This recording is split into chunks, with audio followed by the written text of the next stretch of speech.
طلاق صرف 2 بار ہے، یعنی جب 2 دفعہ طلاق دے دی جائے تو پھر عورتوں کو یا تو بطریق شائستہ نکاح میں رہنے دینا ہے یا بھلائی کے ساتھ چھوڑ دینا، اور یہ جائز نہیں کہ جو مہر تم ان کو دے چکے ہو اس میں سے کچھ واپس لے لو۔ ہاں اگر زن و شوہر کو خوف ہو کہ وہ اللہ کی حدوں کو قائم نہیں رکھ سکیں گے تو اگر عورت خاوند کے ہاتھ سے رہائی پانے کے بدلے میں کچھ دے ڈالے تو دونوں پر کچھ گناہ نہیں۔ یہ اللہ کی مقرر کی ہوئی حدیں ہیں، ان سے باہر نہ نکلنا، اور جو لوگ اللہ کی حدوں سے باہر نکل جائیں گے وہ گناہگار ہوں گے۔ پھر اگر شوہر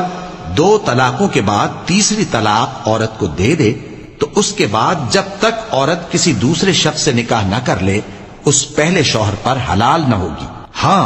اگر دوسرا خاوند بھی طلاق دے دے اور عورت اور پہلا خاوند پھر ایک دوسرے کی طرف رجوع کر لیں تو ان پر کچھ گناہ نہیں، بشرطے کہ دونوں یقین کریں کہ اللہ کی حدوں کو قائم رکھ سکیں گے، اور یہ اللہ کی حدیں ہیں، ان کو وہ ان لوگوں کے لیے بیان فرماتا ہے جو علم رکھتے ہیں۔